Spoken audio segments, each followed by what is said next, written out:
Well, Corey, welcome to the Do Business, Do Life podcast. This is a little extra special. You decided to one-up all my other guests besides Sean and Kristen, who obviously shot here in person because we're at Triad headquarters. And you said, hey, if I'm going to do this, I'm going to do it right. I'm going to fly in. So we just got done with a little business meeting, and here we are in the Triad headquarters lobby, and we're doing this thing live. So welcome to the show. Well, thanks so much. I mean, I wouldn't miss an opportunity to come see your new offices here, which are fantastic, by the way. You guys are doing it right, and it's fun to see the growth already. And so, yeah, I couldn't do this over Zoom. I had to come and spend some time with my old friend. This is fun. So thanks for making the trip out. And I did a little research. We were talking about the Corey Brad origin story, which I think is always interesting for the listeners. Is like, wait, how did this conversation come to be? And I printed a little something off the internet for you here, which we may have to show to the camera here in a second for those listening in or watching in. Will you share the date from that article there, if you don't mind? Yeah, it's June 18th, 2015 on Investment News. Do you want to share your side of the story first, or should I share mine and then you can take over? I'd love for you to start. Why don't you tell everybody exactly where this came from? Okay, so there was, before this was a podcast, it was actually a blog. I don't know if a lot of people know that. So bradleyjohnson.com, because the guy that owns bradjohnson.com still will not return my email. So if someone out there knows a Brad Johnson that's a graphic designer in Oregon, please let him know. I'd like to acquire his website that's still not being used from what I can tell. But anyway, bradleyjohnson.com was my blog. And I remember around this time, so it was probably 2013 or 14, and I was trying to build a personal brand so that I could connect with advisors. And I was like, well, what do advisors need to know about? And one of the things I saw, so this was, almost a decade ago now, was just this massive technology gap. And I was an IT major coming out of college before I got into finance, so I was probably geeked out on it a little bit more than others. So I wrote a blog that was something to the effect of 7 tech tricks or hacks every advisor should be using. And the original version of this article, so we'll put a link in the show notes, by the way, for those that want to check out some old school information here from back in the day. But technology hack number 2 in here is Mobile Assistant. It says my good friend Corey Westfall was definitely ahead of the curve when he created Mobile Assistant. And what's funny is the original version of this, number 2, was Copy Talk. Yeah.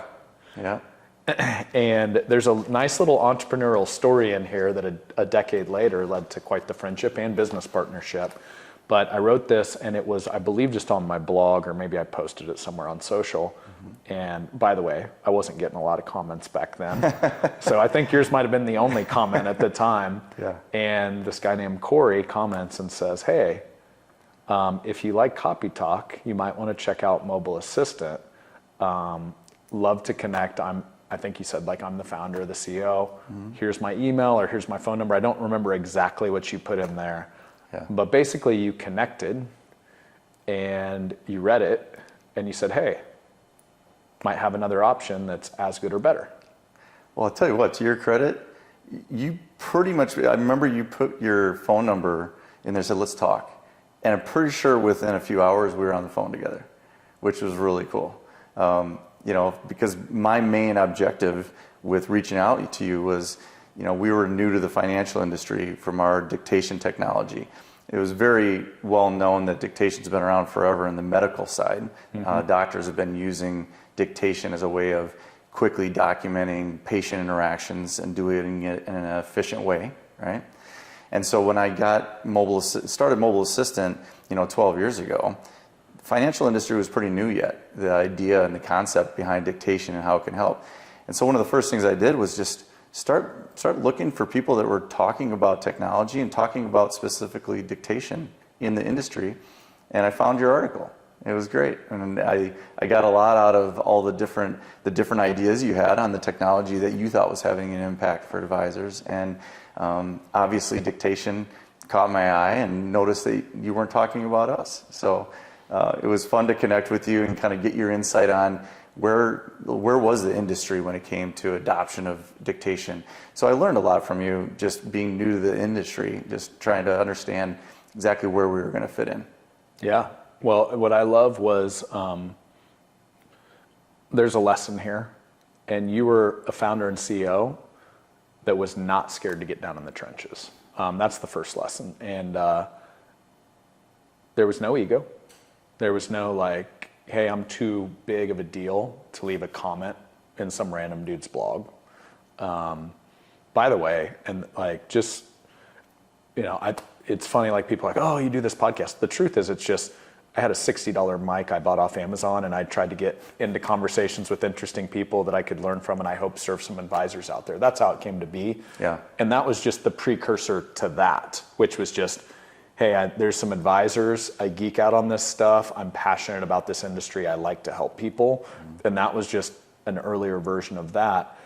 But one of the last episodes I just had, Kyle Van Pelt, runs Mile Marker, had a stint at Riskalyze. He shared a podcast that actually for the DBDL Insiders, we just texted this out as like a resource last week, and it was Airbnb, and it was their early story. And one of the lessons that I'm going to share, because you did it in this instance, it was early advice they got when they were scaling, and it was Y Combinator, I think the guy that runs it, said, hey, where are your users at? And at that time, Airbnb's users were in New York. And I think they were in Silicon Valley. I forget where they were based out of. Yeah. And the question that this mentor said to them in the early days, he said, why are you still here? Go talk to your users. Right. Go figure out how they're using your product, why they're using your product, the feedback that could make your product better. And he basically said, do things that don't scale because you can in the early days. And that's exactly what you did. You said, who's out there using some form of dictation service? Let me figure out where they're at and how we can serve them. And you went to the user. Right. Well, like when it comes to, like when I think back almost 10 years ago, one of the most important things that I think technology companies need to remember is they need to build the tech based on what the end user needs, right? Not building tech that we think will help the advisor community, but actually getting the advisors to talk about how they utilize the service, what the technology does for them, what the process is that they have, and how do we make that better. And I think that was a great example of, I wanted to know how are advisors using dictation right now, because I don't know.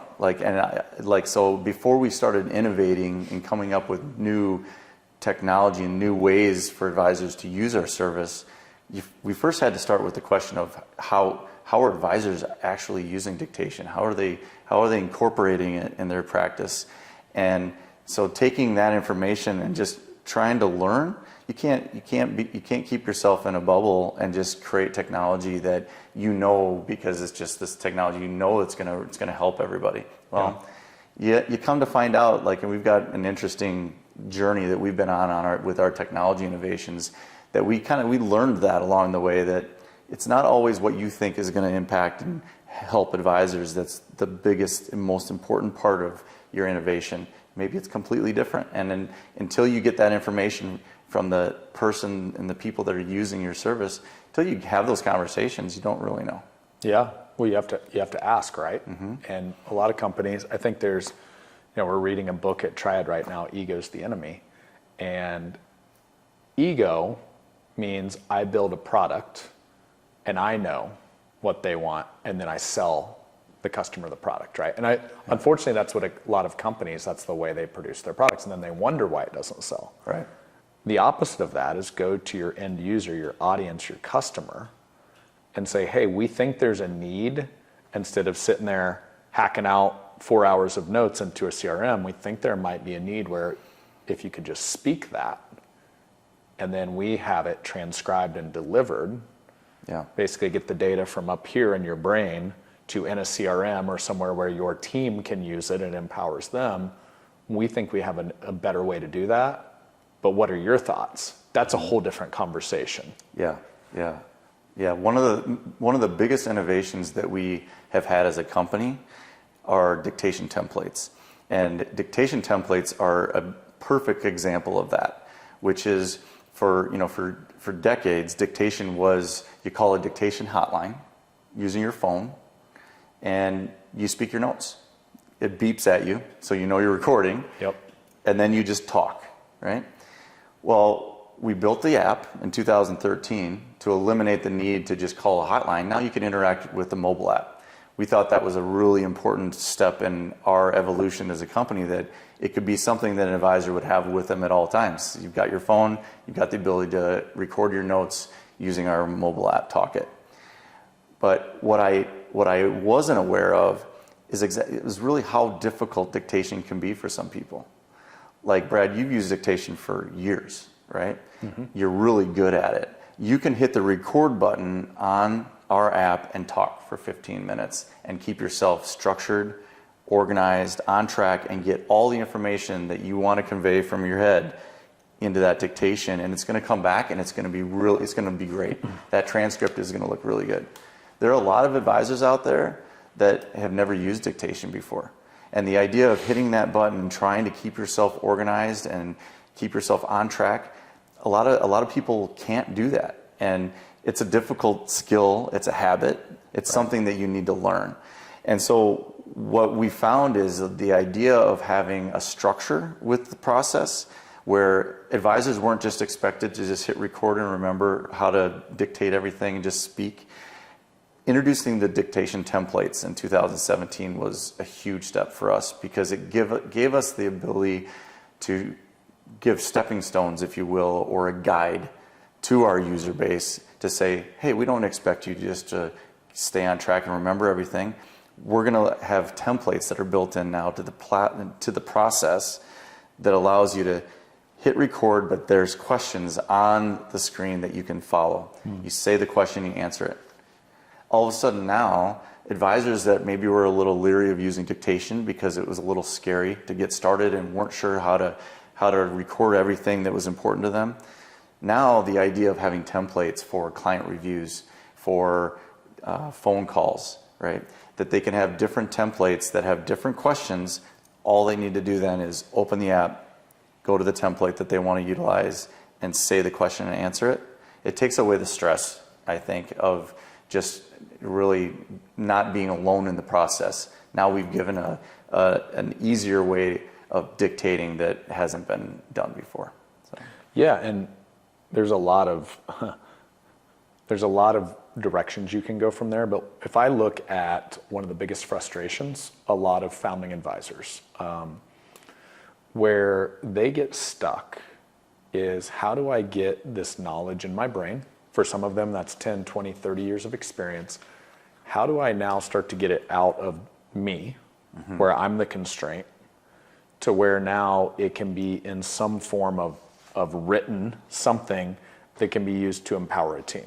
Right. And specifically, if you're listening in out there and you're an advisor and you're like many of the advisors I've spoken with, you're at that stage of going from advisor in charge, where everything's on your shoulders, very task oriented, do this, do that, to business owner, which is now you start to delegate to your team the thinking behind marketing. We were just talking about this, Corey. Yeah. The thinking behind the sales process, operations. All of these are systems and just different aspects of the business.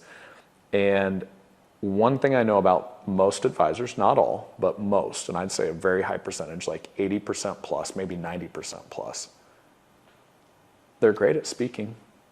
They do it for a living, whether it's in client appointments, whether it's at seminars, TV shows, radio shows, depending on how their business is structured. But if I said, hey, advisor, go type these 3 pages of notes, that is their version of hell, right? Right. And so you're taking a preferred communication and now feeding that. And I do think that was huge, because you basically made it more intuitive and easy, which is just pull up an app, It's basically a voice memo recorder. Record it, submit. By the way, I'm kind of giving a little bit of a description here for those that aren't familiar. So Mobile Assistant, it's an app. You download it. You would record a voice memo. You're going to say, here's who it's to. Here's the subject line in an email, right? Subject line of an email. And then body of the email, here's the content. And the cool thing, like what pulled me over, is because it's real humans that are basically looking through and cleaning up the data, I can say bullet 1, bullet 2, action items, all caps, if I want it to stand out so my team can see it easier. And that was what pulled me over, and that was version about 5 ago. Right. But now it's intuitive to where now it's on an app, and now you've got prompts. So when Corey says template, you've got prompts like little mile markers along the way of like, hey, if this is a first appointment, first name, last name, date of birth. And that might be the advisor, that might be their team, but an intuitive way to get that information into a CRM Right. or a recap email, Right. or lots of different ways that advisors can use it. So I just love the thinking behind it.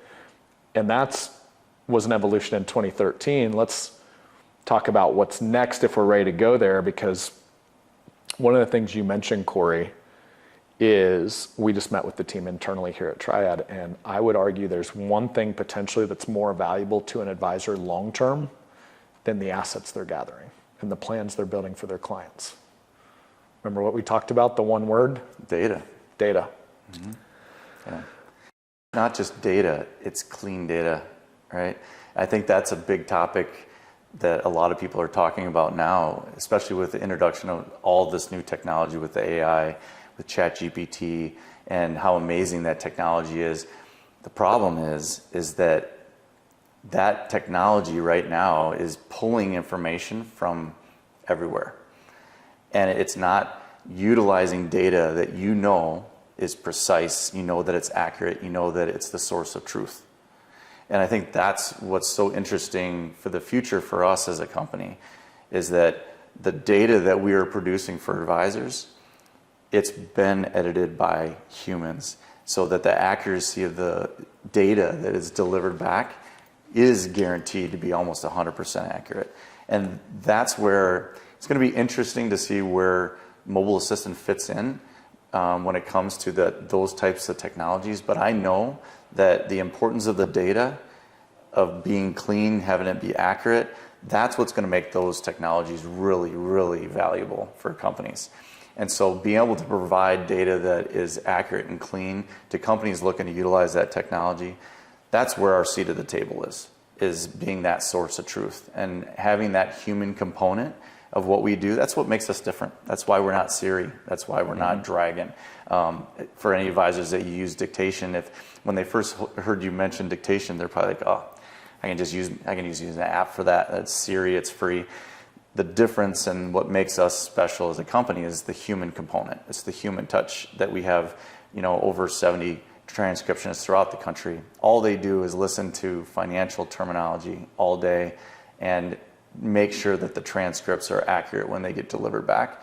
So having that little human oversight that is behind the scenes that you might not maybe have even known when you started to using our app, that's what the secret sauce has always been for us, and will continue to be even more important as the accuracy of the data becomes even more to the forefront with all these technologies that are being utilized. Yeah, so let's talk about, as we were talking about this a little while ago, Corey, I'm thinking of like, if I'm an advisor out there, yeah, data, I know I should be storing it or, categorizing it, all those. But like, I think where the rubber hits the road is like real use cases. And if I look at, a lot of our clients have done public events for sometimes over a decade plus. Right. And, if you look at the general ratios, they're all a little bit different, but, I fill a room, half the people say yes to an appointment. So already half of the people that showed up that had some form of intent go over here into a side room. So now there's half that say they're going to come in to a first. Mm-hmm. Between 70 to 80% of them actually show up for the first. So now take that 50% that was left, carve off 20 to 30%, go put those in another side room, right? So now we're down to like what would we be at here? Never do math publicly, that's a rule. But anyway, Yes. smaller subset. Yeah. And at the end of the day, probably 1 out of every 5 that shows up becomes a client. So here's who became a client, a very small subset of the room, and everybody else in that room expressed some form of interest because they raised their hand and they at least showed up, and then they just fell off along the way. And one of the things we've seen is the firms we work with that intuitively and purposefully go back and mine the rest of that data. Our industry is a relationship business and it's a timing business. Right. Hey, I was retiring 3 years out, so I just kicked the can a little bit down the road. I procrastinated. I'll come back and do this when it's a little closer. And if that advisor is capturing that data and it's going somewhere into a CRM or somewhere where you can slice and dice that data of these people said, hey, we're interested, just not now. It is amazing the ROI that can come out of the rest of that. Yeah. The problem is the capturing piece of it, right? Yeah, I know I should, but it sucks. It sucks to sit there and type. Right. And so one of the things that I love with the next update, I think we should talk about the open API, is if I really oversimplify what you're allowing offices to do is here's an easy way to capture data, easier. But before, like if they wanted to interface with Salesforce or Redtail, Mobile Assistant sure could just drop those notes right into their CRM, but it had to be a standardized formatting because your description, it was pushed. Pushes the data. The Right. API. Right. Going to an open API, now you're storing this data in like a data warehouse where it's tagged properly, first name, last name, date of birth, that sort of stuff. And now you're actually building an API, an open API where said software can go access this to where now if I've got just all these verbal dictations over 5-10 years of my business, now you're standardizing that where the end user can start to use it how they see fit rather than you having to push it in a certain format. Right. That's the least nerdy way I know how to describe that. What's your color commentary on the why behind that or what that makes possible? Yeah, I think it's really the Open API project that we've just undertaken is like the next step in our evolution as a company, where if you think about where we've been and where we've gotten to at this point, is we've gone from dictation hotline to templated dictation process to ATM, which we released in 2021, which allows for the creation of templates that are pushed out to an entire team. So now you have a way of replicating process. And where that ties in with the Open API is up until now, we have all these different integrations with CRMs where we would push that data then, right? And we push it in a way that it just puts it into the notes section for the contact. Very useful, but nothing happens to that data after that. It just gets pushed and there it is. What the Open API does is it allows us to segment the information that the advisors are providing us, and we can deliver it back in a form that is digestible by the organization or by the team or the advisor team. And what I mean by that is imagine the data being segmented into a menu. And what we're going to be able to do then with this project is we're going to be able to provide that menu to organizations and say, here's your data. We're not going to push it anywhere. We're just going to provide you that menu. You as an organization can decide what's important. You go out and you grab that information and you can put it in every system that you want, whether that's Salesforce, the CRM, is it a Redtail, is it a Wealthbox? It won't make a difference to us as a company anymore that we need to push it somewhere specific. The organization can put it where they want it. And I think it opens up a tremendous amount of opportunity where you mentioned those opportunities that get lost, right? From just information that either doesn't get to the CRM or it's put in an unstructured way where it's just a big paragraph of information. Being able to have that data segmented so that an organization can identify those opportunities by grabbing that data that's in that specific location for every advisor that uses us and uses that specific template. it's a crazy amount of opportunity that I think that will not only increase opportunities, but it's going to increase efficiencies like that we've never seen before. So that's what's so exciting to me about this next evolution of us as a company, where we can provide the data in meaningful ways for organizations to customize it the way that they really need it and they want to consume the data. Yeah, I actually skipped a step in there. Back to the templates. We talk a lot about automations around here, and it's all in the context of, we try to get out of like weird like data scientist world, because most advisors, you start talking, and we're at risk right now. We're tiptoeing into the deep end where advisors' eyes are starting to glaze over a little bit potentially. But if you talk about opportunity to an advisor and ROI and getting more dollars out of that same marketing spend you did 3, 4, 5 years ago, hey, Mr. Advisor, Mrs. Advisor, what would it look like if that seminar mailer you mailed back in 2018, if it was still producing results today? Now, most advisors' ears start to perk up. Well, if data is properly captured, it can create dividends years later.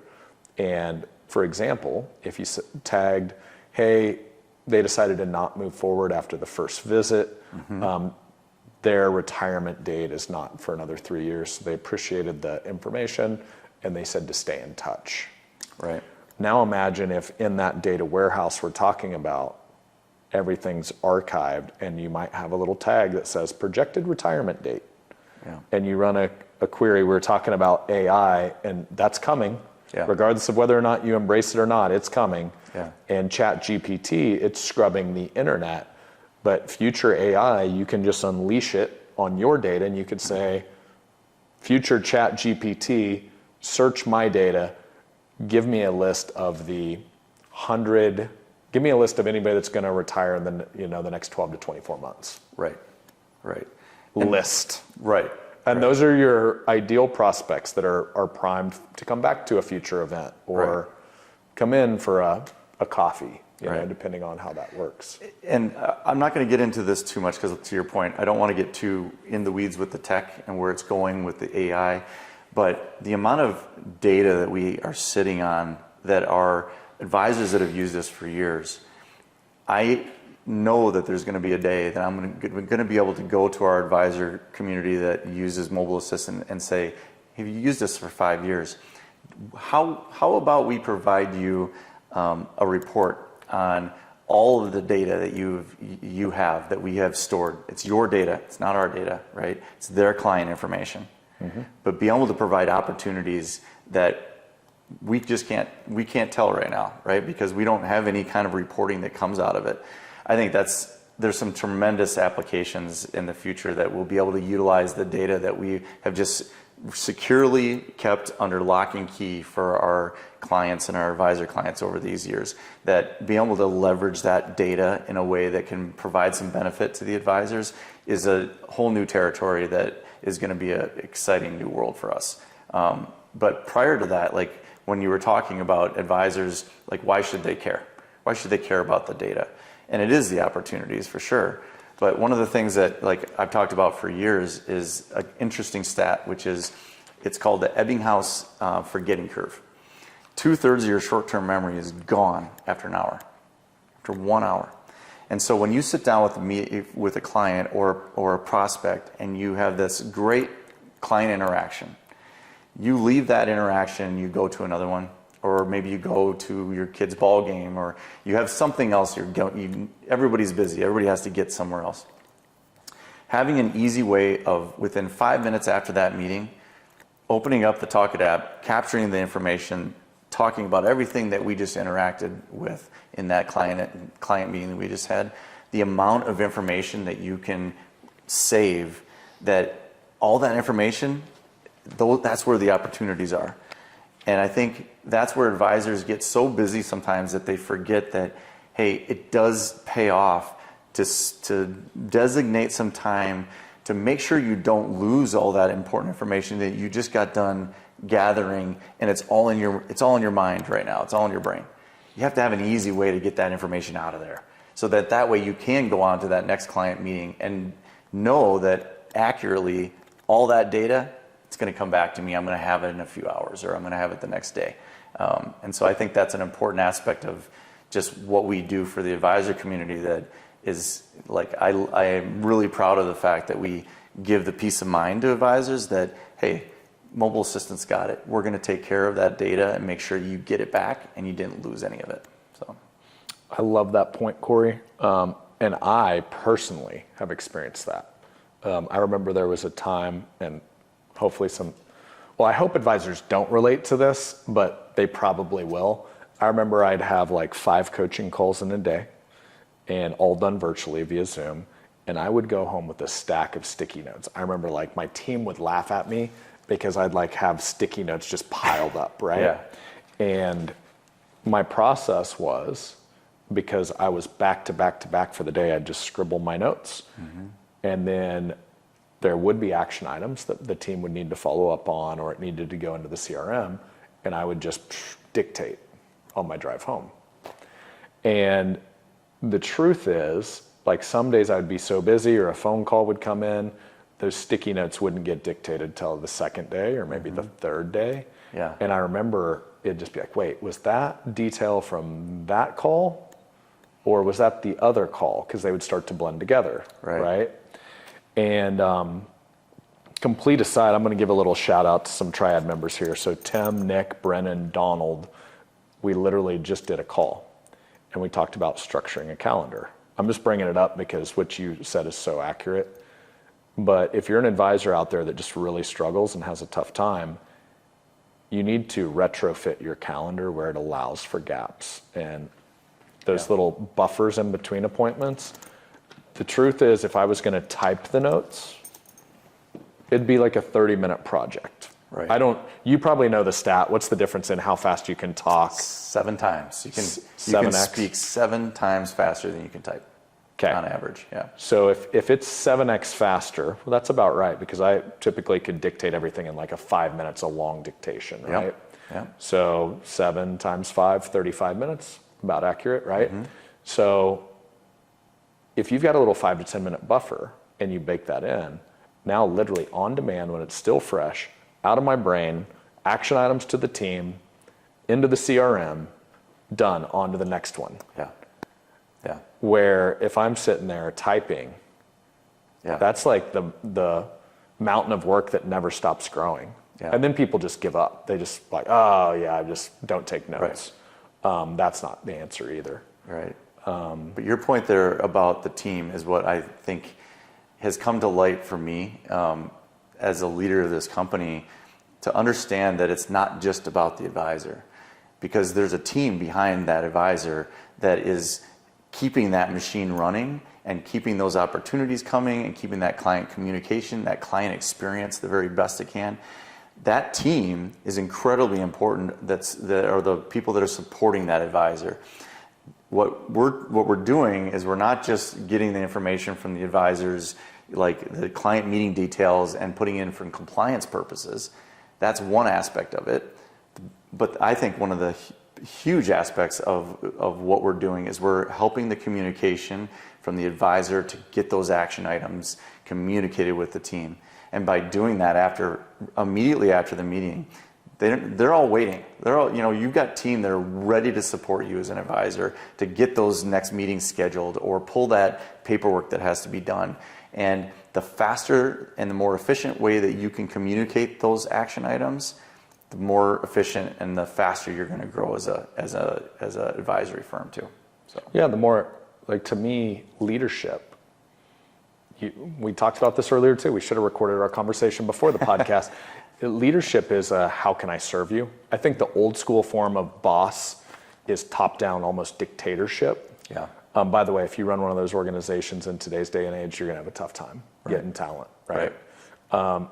I would say what I have really Triad's gravitated towards, and it sounds like Mobile Assistant has as well, is really like servant-based leadership of, hey, how can I serve you? How can I help? What hurdles can I get out of the way, team, to help you just crush it, right? And obviously, you got to all know where you're going. That's vision. But I think that is such a good point, Corey. It's not about you, the advisor. If you make it about you, the advisor, I don't need to do notes. Okay, maybe you don't, but your team sure needs them. Right. We just had one of these the other day. There was an anniversary trip. I don't remember the exact who it was on there, but in that coaching call, it came out, oh, anniversary trip, they're going such and such place. Well, that was shared with the team. And as opposed to getting out of a coaching call and now sending off 5 different emails to 5 different team members, or just drowning the whole company in a blanket email, Yeah. dictation allows, hey, by the way, such and such's anniversary, we should send them a little fun gift. Here's where they're staying. And Lisa on our team crushes it. And then I get this raving thank you. Yeah. I feel almost guilty a little bit because I'm like, yeah, I passed on the information, but I had very little to do with the gift. Like just Right. the team delivered this incredible client experience because knowledge is power and Right. communication is power. And if that was emails or entering stuff into CRMs, truth is it would have never got done. It was Right. the intention would have been there, but the execution wouldn't have been. Right. Right. So it's just like little things like that. Yeah. It just, I feel like execution goes on steroids Yeah. when you create systems like this. So, and by the way, if you're listening in, this is not a mobile assistant sales pitch. Yeah. The truth is I can be passionate about it because I've used it for over a decade now. And it's helped me deliver on a client experience that we continue to try to level up around here. Well, I appreciate that. I mean, that's the experiences that our customers share, like you, just talking about like what's working and why it matters. Why did it impact your client? Like those are the kind of stories that are gold for us. We love hearing about them. It helps us to shape like what we innovate next because we do look at the impact that we have on the teams and the organizations and so like I love hearing those stories and like one thing I'll just add is like something that I've really tried to do as the CEO at this company has been to ask the team in whatever role they're in, like how can I help?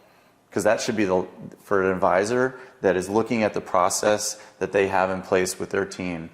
How often do they do that? And I think it's an incredible show of leadership to be able to be humble enough to say, hey, like I know you're killing it and you're so good at what you're doing. I know you have pain points. I'd love to know more what those are, but more importantly, how can I help?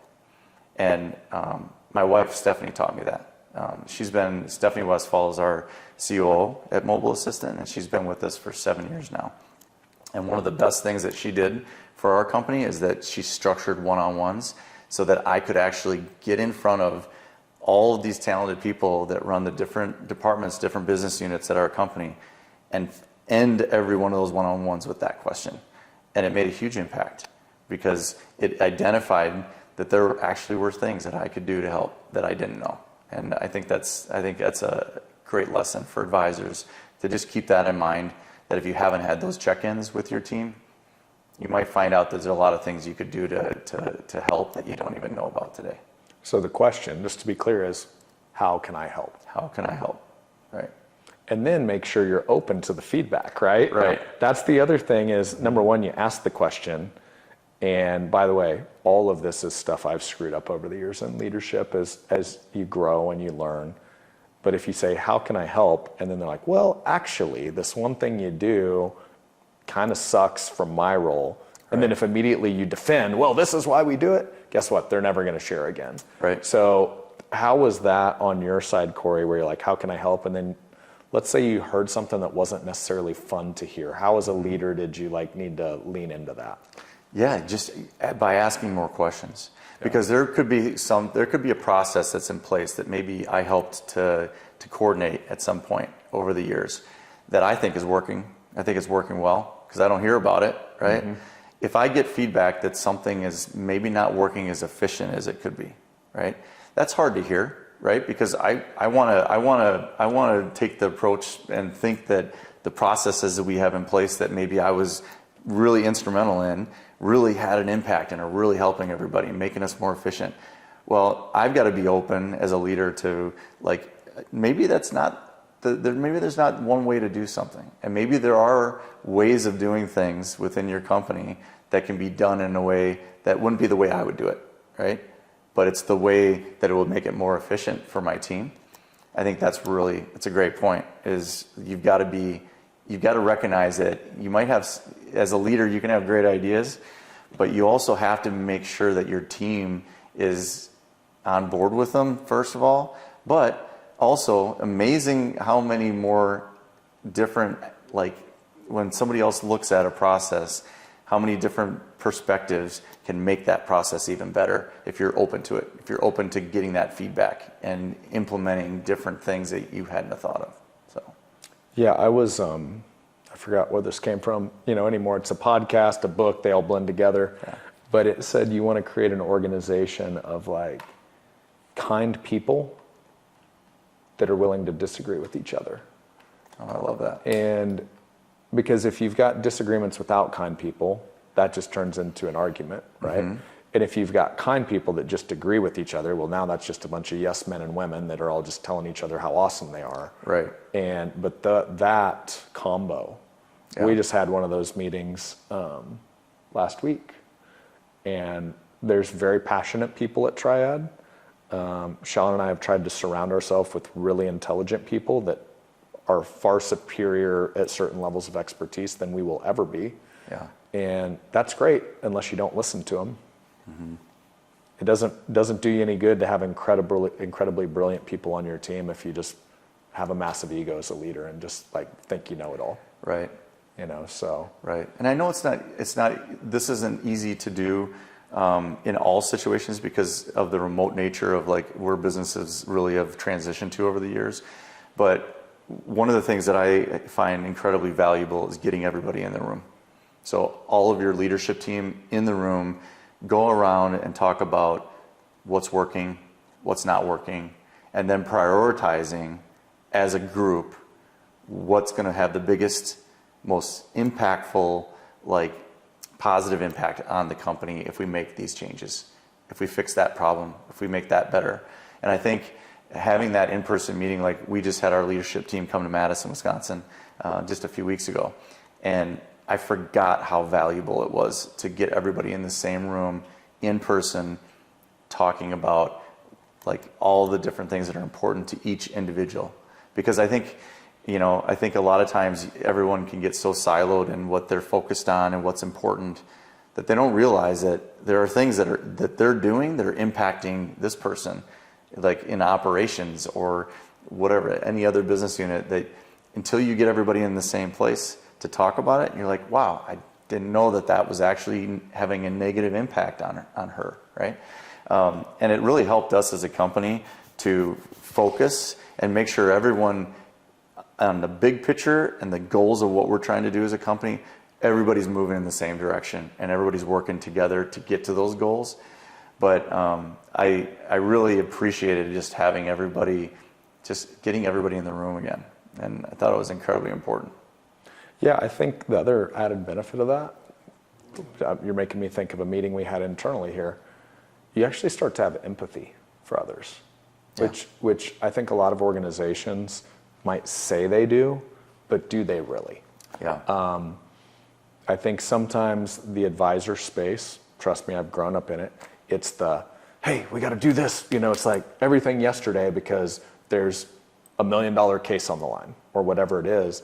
And sometimes you forget, hey, the new business person over here in the corner, they're completely slammed with, a stack of papers this deep that they can barely see from behind.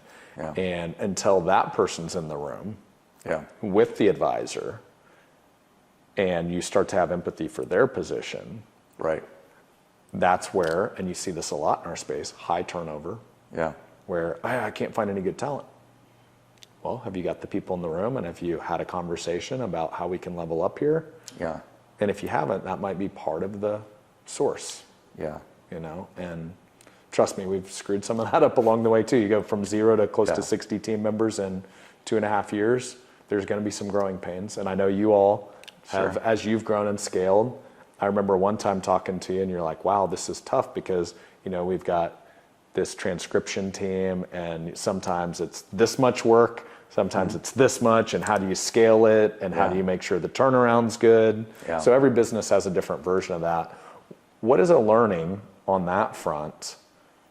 Like how you start to balance cash flow and scaling the team and having the service level you want, because that's like a really, really big deal in your space. Wow, that's a great question. I really look at it as like I've learned so much that and how important the infrastructure is that you have before you go out and grow and scale.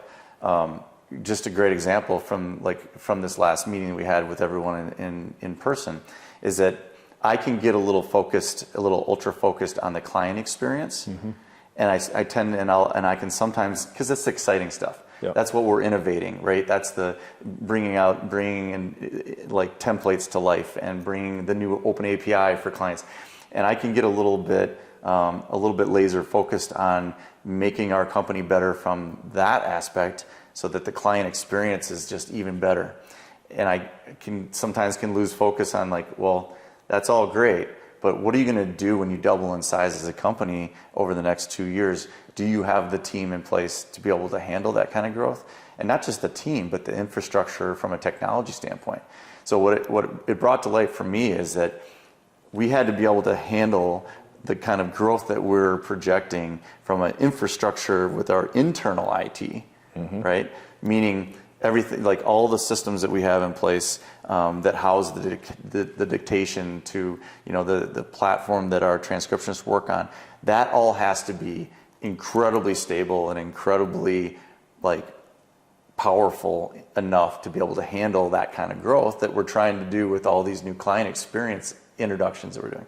So, I guess my point is like, don't neglect the internal processes and the internal operations before you look to grow, because it can get out of hand very quickly. And I think that's where, like, I'm amazed by the growth of Triad, because like that is some fast growth. It's tough to keep everything organized on track. You've done this before, so like I know that you've got a lot of experience. But when you talk about like your growth, the team that you have around you, I know that that's what makes it work. That it's the people. It always comes down to the people. Yeah. Well, on that note, like I feel incredibly blessed and humbled, like the amount of talent that has been attracted to Triad. One of them's right here behind us, Henry. Shout out to you. You don't get enough love, so shout out to Henry that's getting this on video for us. Nice, Henry. Yeah. But yeah, well, like I'll tell you one of the learnings, Corey, not to go too far down this rabbit hole, but one of the things I've seen from a lot of advisors is when they think of growth, they think of more assets under management, more revenue, more annuity premium, depending on their structure.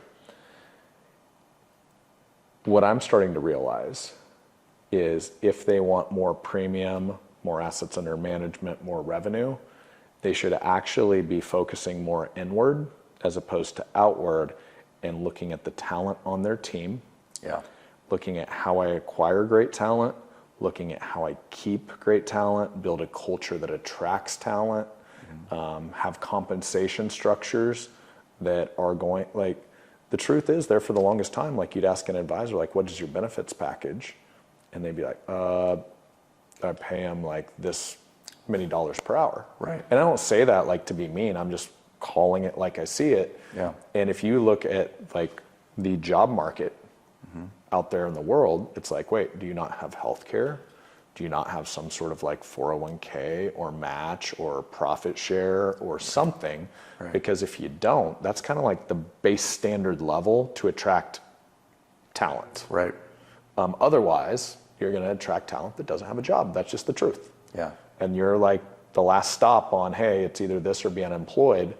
And as you level up your benefits, your package, your culture, and how you acquire and sell, let's just be honest, you have to sell great talent that your place is better than the place they're currently at. Right. You're going to have mediocre to below average talent. Yeah. And so that's one of the transitions I see happening with a ton of our high growth offices is they've always focused outward towards growing client assets. They're starting to look more inward of how do I develop a world-class culture that attracts great talent? Because no team was ever built without world-class talent. Now, it's got to be world-class, and then they've got to work together, right? Culture. Yeah. But anyway, do you have thoughts? Because I know you've Yeah. grown a team. I know you've had to scale pretty quickly with the ebb and flow of work.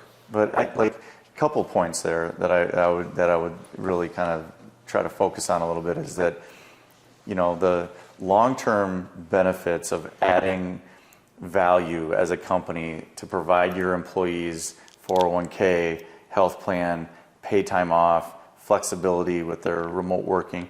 Those are all things that, to your point, those are not just nice to haves anymore.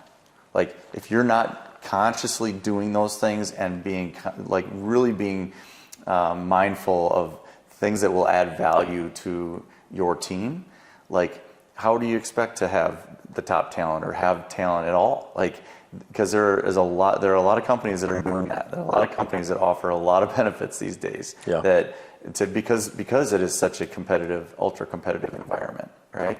And so I just think that that's an incredible investment. That I know that we've made that investment over the years, where we've added 401k, we've added health benefits, and we've done it in an industry that it's a little unheard of. Like the transcription industry, for years, independent contractors, paid by line, right?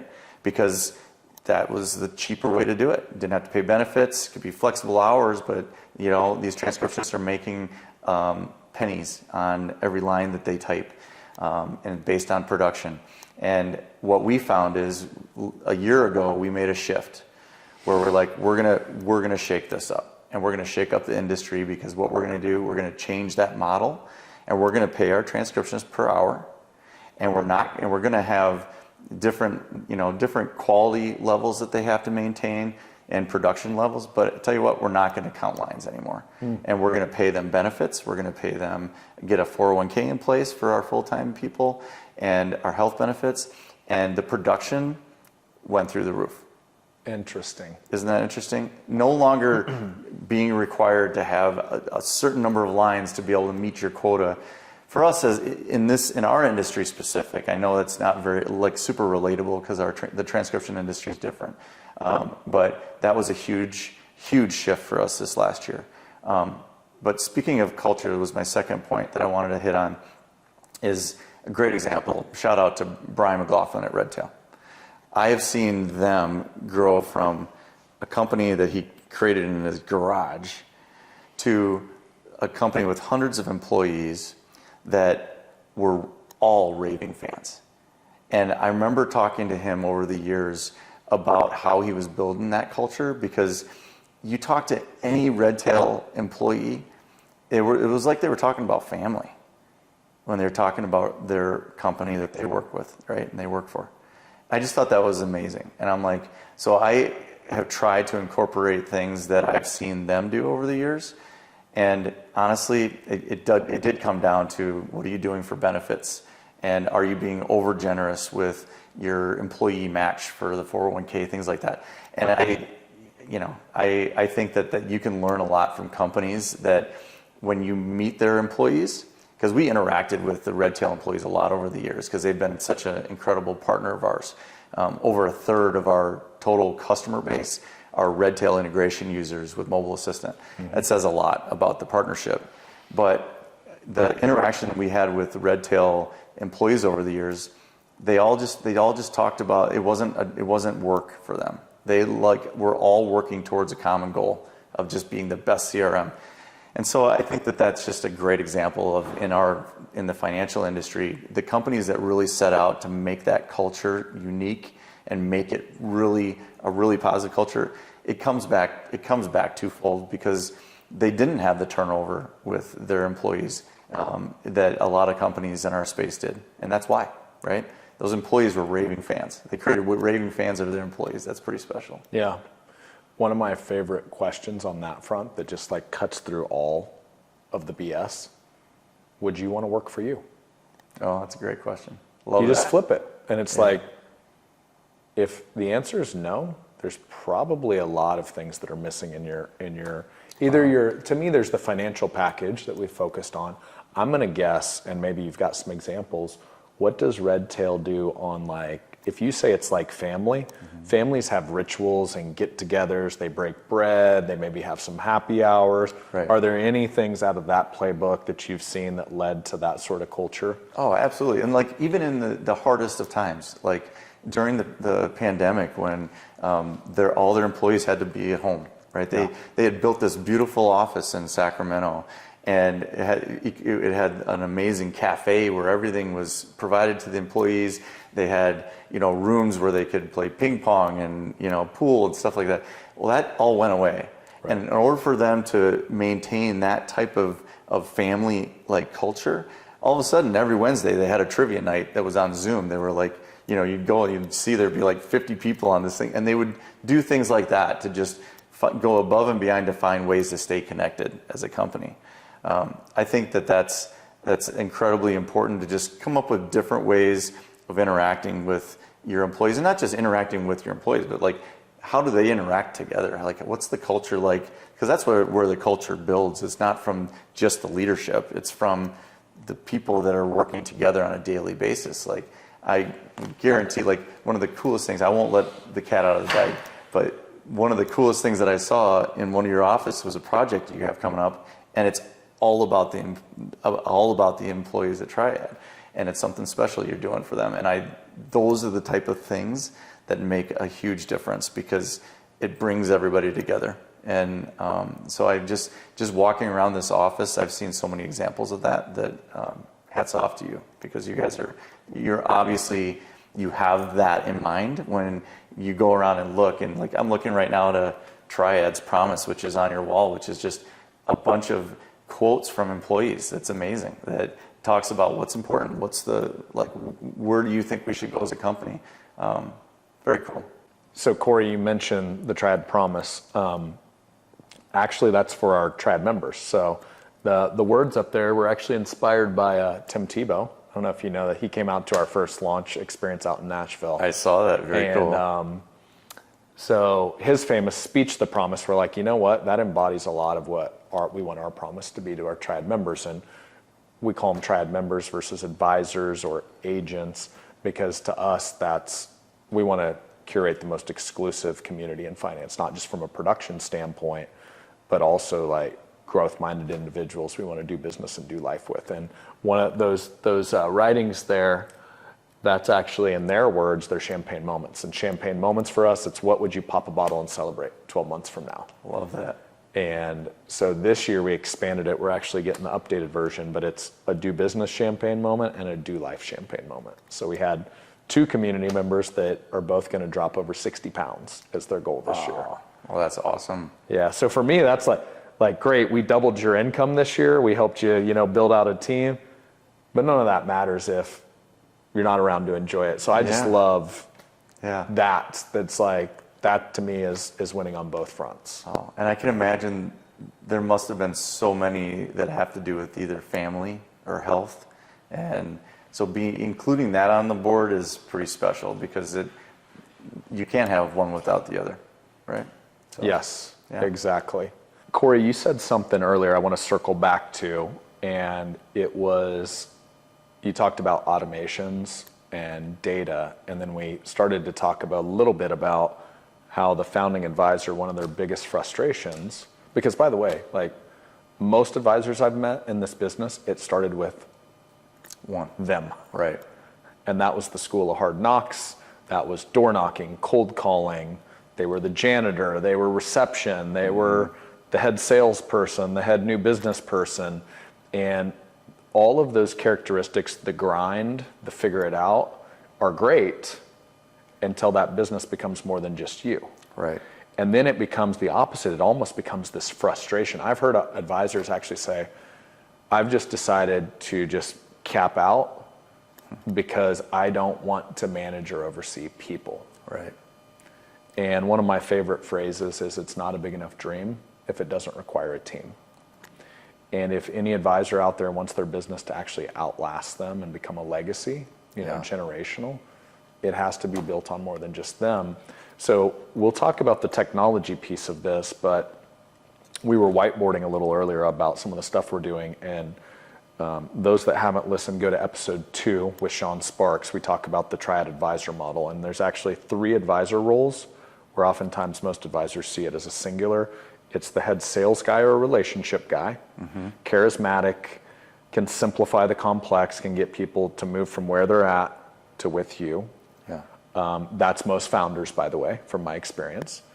There's the service, which is following up on all the promises made and the plans built and making sure that you actually execute on the financial plan, or the annual reviews or all of that. Yeah. And then there's this other side, which is the planning side, actually building the plan, more of like the engineer mindset of how the money is allocated to deliver on the needs for that retiree as they go through life. Yeah. So with that big buildup, one of the things I've seen start to be used, and it goes back to the templates, is you look at other businesses like McDonald's. What happens when they get really busy?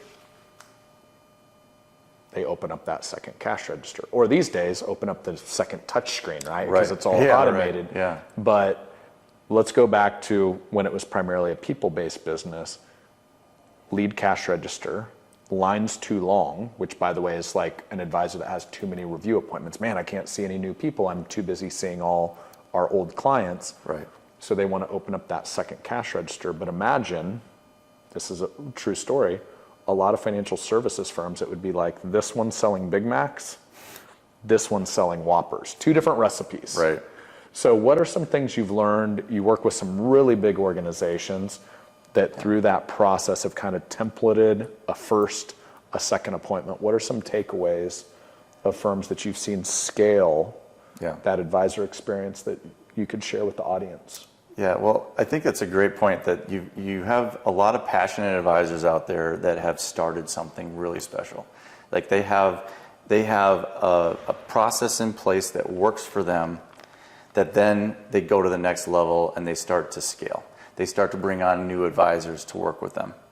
And the piece of that whole story there that sometimes doesn't end very well is that if the advisor that's leading that story doesn't have a replicatable process, it's almost impossible to bring on new advisors and have them be successful in the way that you do things. So one of the things that we just really encourage advisors to think about is, how do you replicate process and workflow? And for what we do, it's very simple. It's the utilization of dictation templates to help drive that process. So when there are new advisors that come on, onboarding a new advisor isn't as difficult, because you can, as the founder, you can have templates that are built that has the data in a structure that is important. So like, what information, not just the order, but like what information are you wanting your advisor team to be gathering when they have those client meetings?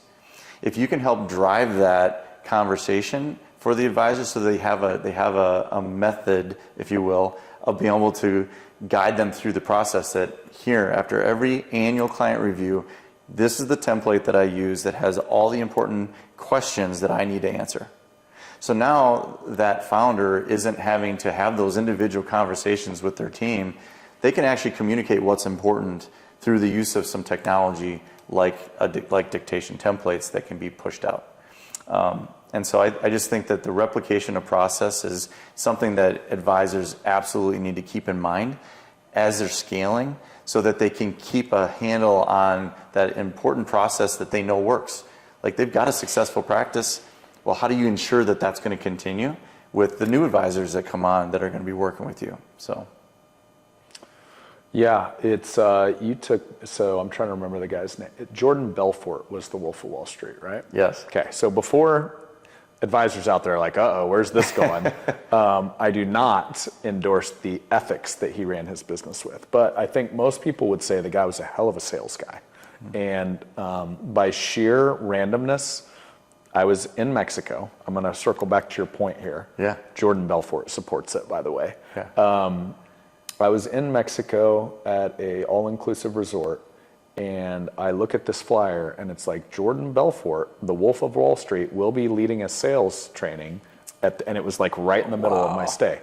Yeah. So I go in there, and it is a timeshare sales training in Mexico I was like the only white dude in the room. And he literally was going through his sales principles. And one of them is straight line sales. But what he talked about that you just reinforced is the best salespeople in the world follow a structured process, scripted. They don't just go up and wing it. Right. And most of financial services, unfortunately, where I see the founder get super frustrated because he's got the marketing spend, he's manufacturing appointments, he brings in the new advisor, and all of a sudden they've gone oh for whatever and haven't closed a deal or brought on a client or whatever your verbiage is, right, inside of your firm. Yeah. And they get really frustrated. But when you ask them, like, well, what's your process? Like, what did you train them to follow? It's like they spent a day or they had them shadow for a week and then they threw them in the deep end. And Jordan Belfort, I remember like specifically, you remember the scene out of Braveheart where Mel Gibson like parades around, Of course, like yeah. the famous scene, right? Yeah. Right before he gets the ragtag bunch to go fight the big army and they're outnumbered. And it's this super inspiring scene. We should throw this in the show notes, by the way. Yeah, we should. He goes, do you think the director went up to Mel Gibson right before that scene, face all painted up and everything, and just said, hey, not sure what you're going to say, but go inspire the hell out of them? Right. No, he had a script. Yeah. And so this argument that like scripting takes the personalization or whatever, it's like, no, it gives you something to follow. And then great advisors are great at building relationships, which means, yes, they might go slightly off script or ask a follow-up question or things like that. But if there is no script whatsoever to follow at all, then you've built a firm based on your personality. And it's not going to scale much more than you, right? Yeah. And so to your point, I don't care if it's mobile assistant and that, template to follow, or an actual old school script, or a fact finder with key terms to follow. Yeah. If you do not have that inside of your firm and you're an advisor and you want it to be bigger than you, you're missing some of the ingredients to make it happen. Yeah, that's so great. And like advisors want their representatives of their company telling their story, right? What story doesn't have a script? And I think that's exactly what you're talking about is actually giving that like guidance to everyone at your firm, not just other advisors, but does your team all follow the same script as far as what's important to your company? Like what are the values of your company that you should be talking about every time you have a client interaction? For us, it's quality, right? And it's the human touch. Those are the two main aspects of Mobile Assistant that every one of our team are absolutely on board with and are focused that's what makes us special. And I think having a script for other advisors to follow and other team members, it's incredibly important. And it's a great way to just have a little litmus test on your culture within your firm. It's like, does everybody know what your script is? Like, what's important to you? What are you projecting out there in the world that makes you different as an advisory firm compared to the one that's down the street? Like, why should anybody care, or why should anybody trust you versus some other advisor? And so it's a great thing to go through, just to have that conversation and talk about your script. I mean, what a great team building, exercise to get together and say, hey, we're going to talk about our script today. And you'll probably get a little bit of head nods like, what are you talking about? As soon as you start talking about the way you just did, though, every great movie out there has a script that they followed, and we're gonna talk about what our script is, because what is our story and how are we telling it? So Yeah, that's a lot of the work we do with Chris Smith, Campfire Effect, episode 5, I think, if you're listening and you haven't checked it out. Like, we believe, that's our statement, that's how we lead into it. We believe that advisors out there should be able to basically have unlimited growth and freedom in both their business and their life. And if you really boil it down, there's a lot of other stuff we believe too, but at the core, that's what Do Business, Do Life stands for. And from our experience, every advisor we've ever met wants that. They want to level up their business. They want to level up their life. And if you can do those together without sacrificing the other, that's a pretty awesome recipe. Yeah. So, yeah, couldn't agree more. Well, we better end this so we can go get some great food since you came in person, Corey. That's the benefit, by the way, for guests. If you're future guests of the podcast, if you come in and see me, then we go to dinner afterwards. Well, Mass Street's only a block away in Lawrence. So just promise next time when we do this again, we'll have some of my dad's bourbon together. Because I know today we couldn't because you've got a program that you're on right now, which is pretty impressive. I don't know if anybody knows about these. What is it called? The fast, like 75 hard. 75 hard. It's pretty awesome. So it's a great thing to do for your health. Not so great if you want to enjoy some bourbon on a podcast. This is true. You know, we will do it another time. I've been impressed with myself because I've gone to Vegas for Jolt, where we saw each other. I've gone to Nashville for a coaching session with Michael Hyatt and our team, and here I am, and this is day 50 of sobriety. And you know what? It's been pretty interesting. I think one of the things that I've always tried to do in life is challenge myself, like do things that feel like they're not going to like push me outside of my comfort zone, right? And actually shout out to Colin on the team, 23-year-old on our team. He's awesome. He's like, hey, I'm doing 75 hard, and he had a couple buddies that had committed, and he's like, do you want to do it? And I was like, My honest answer, as I was thinking through it, is not really. Yeah. Not drinking for 75 days, drink a gallon of water. There's a lot of other things. But the truth is it got me out of my comfort zone. And so I just think that's always good in life to do that. And I wanted to go, Corey, back to you as we talk about that. You were a college athlete, tennis. Yeah. You do have the tennis build. I would not want to receive a serve from you.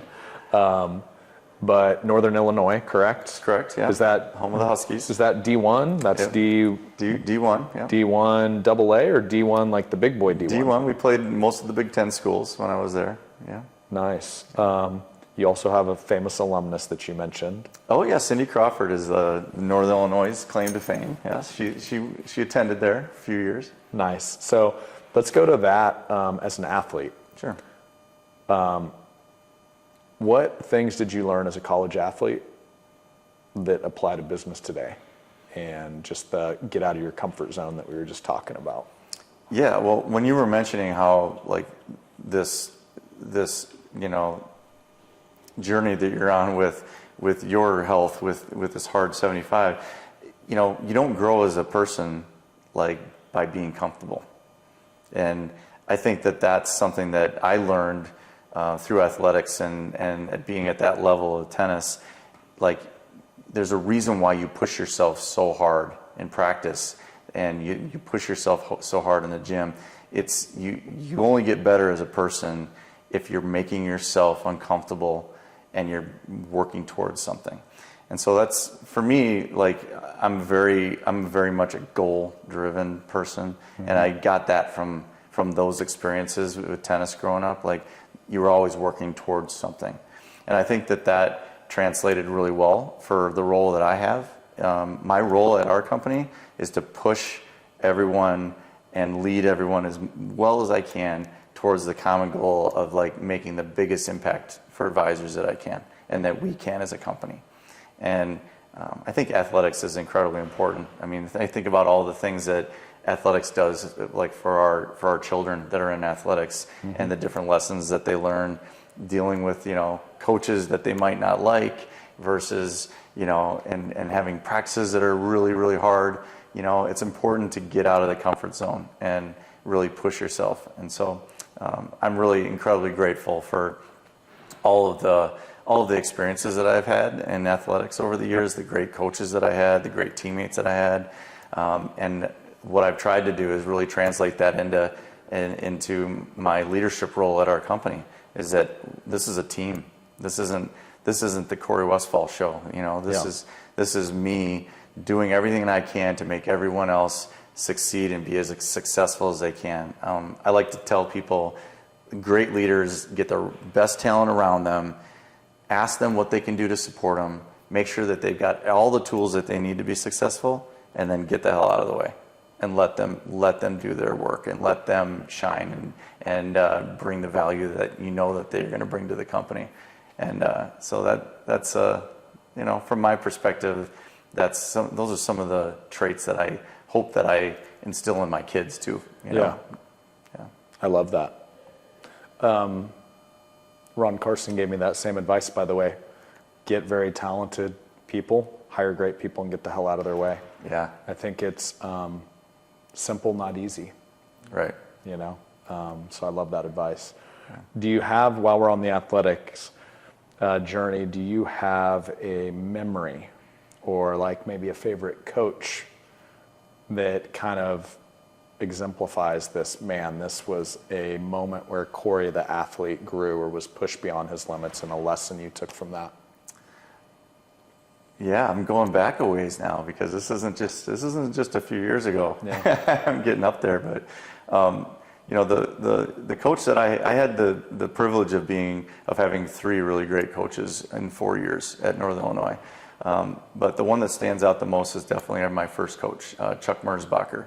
He's at Chattanooga now, coaching the tennis team there. But he was only with me for a year, year and a half. He went on to coach at Michigan State. And one of the reasons, this will give you an idea how important like this type of an attitude is for someone, is that I went and met with him and he saw me play, and I had never even been to Northern Illinois. Couldn't even tell you where it was. I knew it was in the Chicago area somewhere, right? Right. But after sitting down and talking to him and hearing how much he expected from me, and the reason why he was recruiting me is because he saw so much in my abilities and my attitude that he wanted me to be part of the team. And so translate that into business. I think it works exactly the same way. Is that when you find those talented individuals, you make sure you know that the importance of what they do for the team is why you want them to be involved in your company. And so yeah, shout out Chuck Merzbacher. We haven't talked in a long time, but he had a tremendous impact in everything that I did in business because of all that great year and a half that I had with him at Northern Illinois. That's awesome. So let's make sure we'll get you a little clip for Chuck, and you can send him right at the section, because I think sometimes as a coach, you're doing your grind, and you don't realize in that moment that little seed of, I'm assuming that was 18-year-old Corey Westfall, the senior in high school. Yeah. I mean, now we're just old dudes in finance, right? But he lit a little fire under you in that moment. Yeah. And you bring up a great point. If you look at recruiting great talent at the college level, it's recruiting. Mm-hmm. That's selling. Yeah. Here's why I want you at Northern Illinois and not these 50 other schools that are recruiting you or whatever. Guess what? Guess how much that applies to the talent acquisition we just talked about. Like, you have to recruit great talent. That's how it works. Yeah. And if your benefits package, if whatever does not hold the candle to the, school down the road, you're not going to land the great talent. So I love that. I've never really thought about like the recruiting at the college level, how much that applies to business as well. Yeah. Same playbook, really. Yeah. Yeah. I'm going to try to remember this quote, and I might screw it up, but it's a Winston Churchill quote that my freshman year at Northern Illinois, I was really struggling. I was not playing well. I was really, really down on myself. Questioning whether I should even be there. And I remember going to my remember the little mailboxes you'd have, like the little college mailbox? Yeah, college mailbox, it was about, 4 by 4 inches. Open it up, and here's a little handwritten note. And all it had on there was the quote, it's not the will to succeed that counts, it's the courage to continue. I totally screwed that up, but it's a Winston Churchill quote that's incredible. That it's basically what it's basically getting at is it's the courage to continue trying even amongst failure. When you have those failures, that makes the difference in your life. And that stayed with me for the rest of my life. It was one of those moments where reading that made me realize that it was okay, that it's okay to fail. What's not okay is to give up, right? And I think everybody that, that listens to this, if they just have one takeaway here today, like, just remember that, like, if you're having tough times or you're failing at anything, whether it's in business or life, and you're not feeling good about where you're at, it's okay. It's the will to keep pushing through it that's going to make a difference, and you'll get there. But you've got to keep pushing. Love that. Yeah, I had a mentor that talked about there's seasons in life. There's winter. Yeah. Which is cold and bleak and everything's dead. Yeah. But right after that, there's spring. Yeah. And so if you battle through winter, guess what? Spring is coming. And I think that's it's a great mindset thing. Yeah. Because anybody that's done anything in business, in life, they've all had tough moments. And the question is, what did you do in that tough moment? Did you battle through? Mm-hmm. It's the quickest way is sometimes through versus around. And it's good stuff. Well, we better end with a question here. Number one, thank you. You've always been a giver, Corey. Whether that was the random bottles of wine that would show up at my house from, where's our spot?